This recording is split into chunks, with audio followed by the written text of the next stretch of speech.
bodies like the WHO, the Centers for Disease Control and Prevention, and so on. So getting to know more about the RO, Barrow has said this also: when it is less than 1, then the disease has no potential to spread, outbreak or not. But if it is more than 1, then obviously there is more chance, more likelihood that the disease that you are dealing with will spread, and then you will run into an outbreak. So the larger the RO, the more serious, the more spread the disease will be. So it's important that we know this in modeling. So this is an example of, for example, a particular disease that has an arrow of 3. So you see at time 1, one person will be infected. So at time 2, he is able to infect 3 different people. At time 3, then each of those 3 are also able to infect 3 other people. So for example, let's assume that this is COVID-19, and then the incubation period for COVID-19, we all know, is from 2 to 14 days. But let's take an average that every 4 days or every 5 days, infection will occur. So meaning after 15 days, we are likely to see about 27 confirmed cases of COVID-19 in a population that is entirely susceptible to COVID-19. So this is if interventions are not going on. So these are examples of RO for various infectious diseases. You can see measles having the highest RO, meaning for an outbreak of measles to spread rapidly is more likely if the population is definitely not immune to the measles virus. So this is where vaccinations the importance of vaccinations come into play, the importance of herd immunity, and so on. So with the COVID-19, Barrow has given a range, but I'm taking it to be at 3, which I read in many literatures. So we also see that COVID can grow exponentially in a population that is susceptible. So we all need to be careful of COVID. So moving to the effective reproductive number, which is just an opposite of the basic reproductive number, because it's always difficult to find a population that is totally susceptible to a particular disease, 100% susceptible. This is very difficult because most of the time people will have immunity. There will be vaccinations programs that will be on, and so on and so forth. Most of the time, the diseases that make the entire population susceptible are mostly novel diseases or new diseases. For example, the COVID, when it came earlier on, everybody was susceptible to it. So the effective reproductive number is just the actual infection rate of the disease. So it is also estimated by the number of susceptible divided by the total population and multiplying that by the R. When you do this, you will have your effective reproductive number. So this is very good. Epidemiologists are very interested in the effective reproductive number for them to ascertain the threat that disease. Most of the time, if diseases are also endemic, epidemiologists are interested in the effective reproductive number.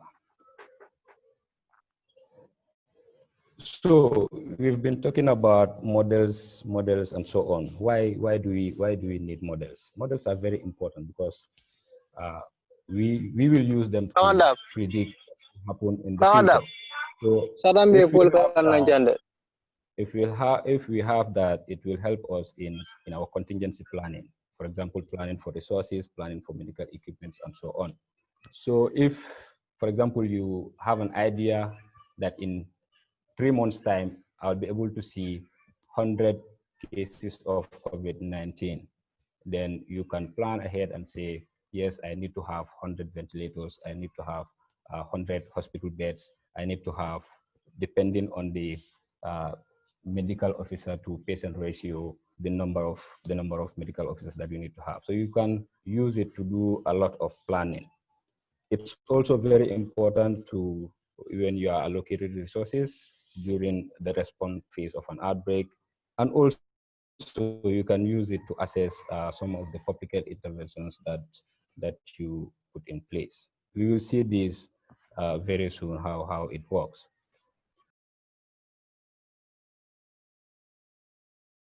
COVID, we all know that we are also susceptible to it because it's a new disease. And then even though many stories are going on, but still now we are all susceptible to COVID-19. So if you are at the susceptible compartment, because of your exposure and your contact with infected people, you can move from the susceptible to the I, which is the infected.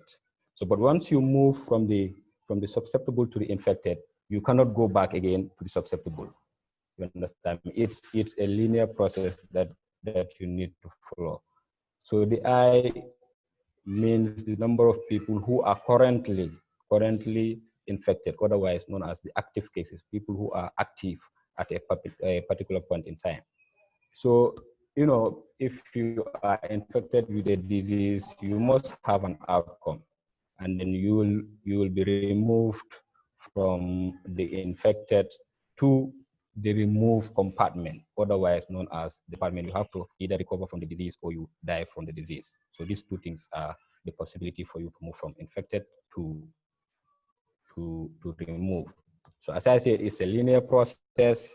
At any point in time, you are in either one of these categories. You cannot be in two of the categories or three of the categories at the same time. That is the assumption of the model. So once you reach the remove phase also, you cannot go back to susceptible. So you have to either develop a long life immunity from the disease. So to develop the model, there are some basic or fundamental variables that you need. First of all, you need to have the population, the total population of the area that you are. You need to have the total population of the Gambia at that particular time that you are developing the model. So if it is you want to model for a specific region, let's say Western 2, then you also need to have the population, the total population of Western 2. So number 2, you also need to have the number of susceptible people within the population. So for other diseases, for example, if it is measles, you know, there are vaccinations going on for measles, and yes, in the Gambia, we have high coverages. If your coverage is 85%, meaning you have protected 85% of your population.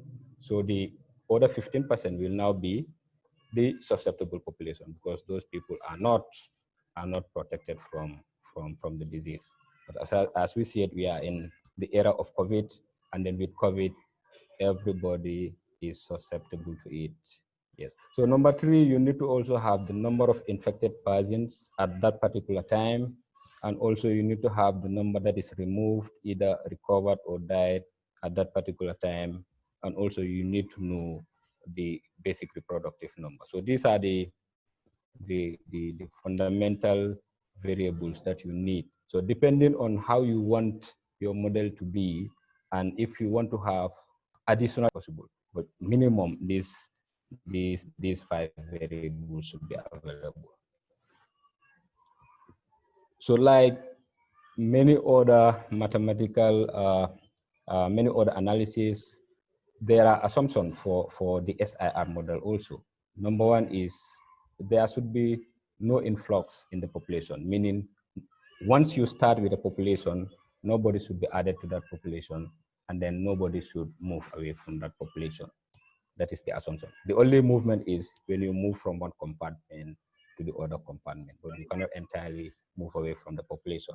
There should also be no loss of immunity, meaning once you reach to the end point, which is the remove, you cannot get the disease again, because you should be immune to the disease for the whole of your life. And then the last point is there should be no interventions.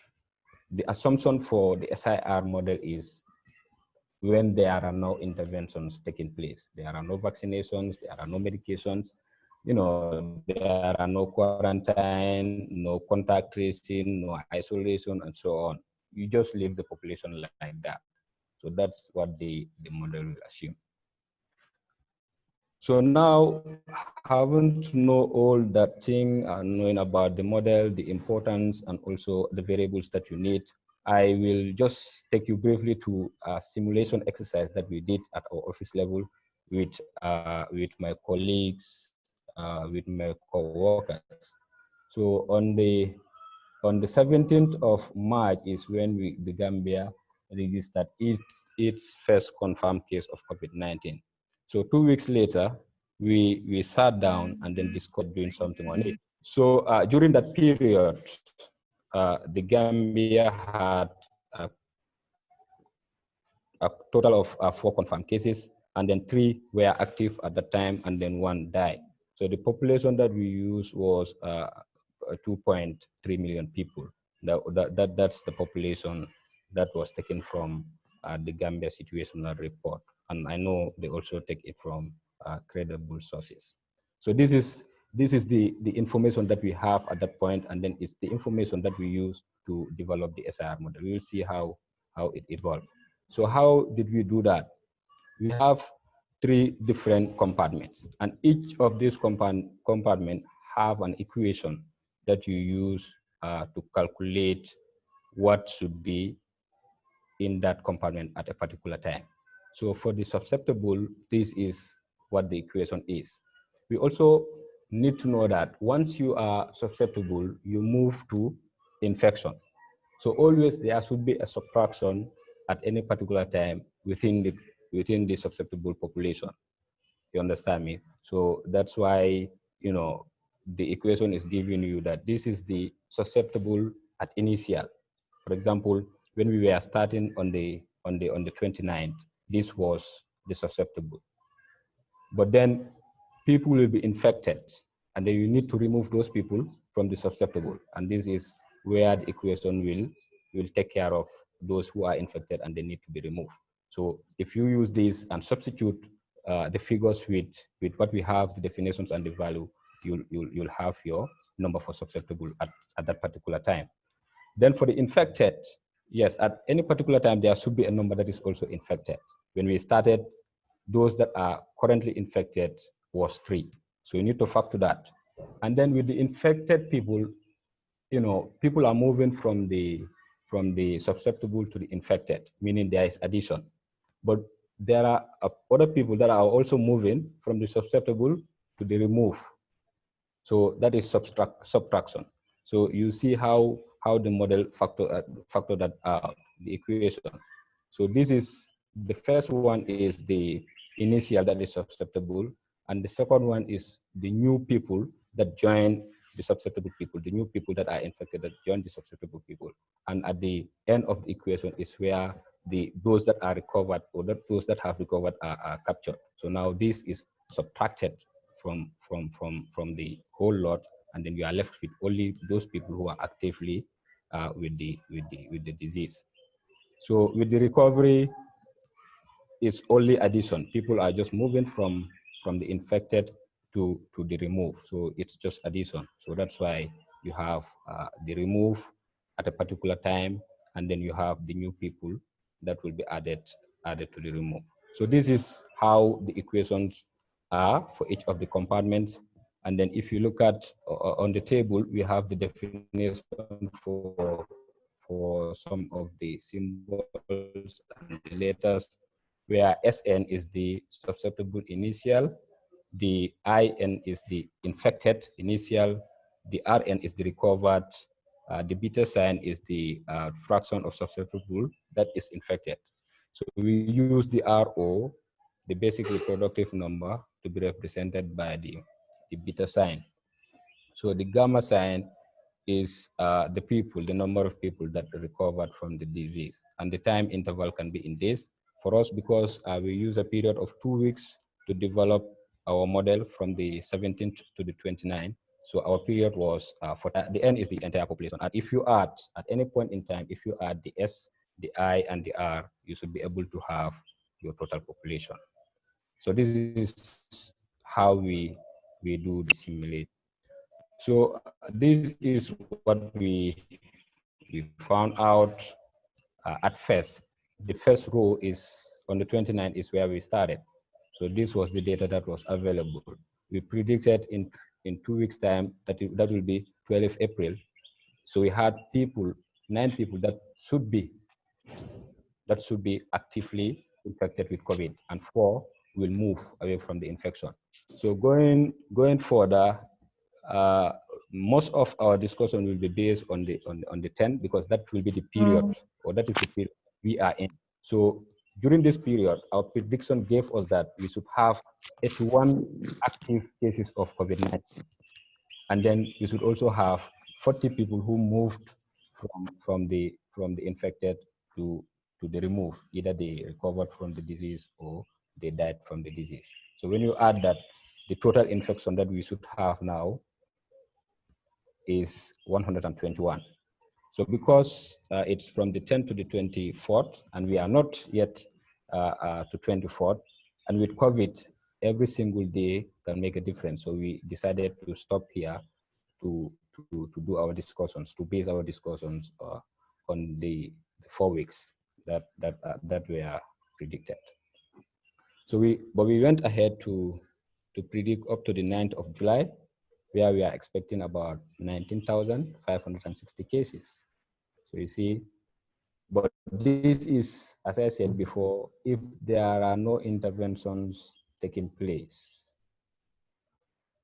So this is an illustration of the number of infected and recovered from the table. So we can see the line is going up. As we go further, the line is going up. So when I first developed this model, somebody asked me, when will we reach the peak? Because the model is assuming that no interventions are taking place. So when half of the population are infected, we will reach the peak of our outbreak. But that's not the case. There are a lot of interventions that are taking place. Contact tracing is going on, quarantine is going on, and so on and so forth. Risk communication is going on. So health education, case management, encouraging people to restrictions. All these are ongoing interventions in the Gambia to help us fight the spread of COVID-19. So how has this impacted the situation in the Gambia? So this graph is showing the number of predicted cases against the actual cases. So the blue line represents the number that was predicted, and the red line represents the number that actually occurred at the particular times. So if you look at this gap, there's a huge gap that we have closed based on our interventions, and then this has enabled us to prevent the spread of COVID-19 in the Gambia by 82%. So this is a huge achievement for the health sector in the Gambia, and I think we need to say bravo to each and everyone who is taking part in the fight against COVID. But yet still, we have a small gap. 18%. The disease has spread to about 18%. So where was the problem? Why did we have this 80%? Because interventions are geared towards stopping the outbreak. The major objective of any outbreak response is to stop the outbreak. So even with the interventions, there is still a number of people who were infected with COVID-19 as of the 10th of May 2020. So we said this may be lapses in some of the interventions measures that we are taking place. So we will see how it goes. So assessing our intervention, we said you can use models to assess the health interventions that you are taking place. So based on what I presented, we can see that they have reduced the spread of infection based on the model by 82%. But however, we've seen a total of 22 confirmed cases as of the 10th of May, 2020. And out of these 23 confirmed cases, 13 of them were imported. There are cases moving from other countries to the Gambia. So, and this has contributed to 11% of the 18%. So now we can comfortably say, based on these figures and based on the model, that we've experienced a little bit of weakness in our border control. If we can remember, the airport was late to close.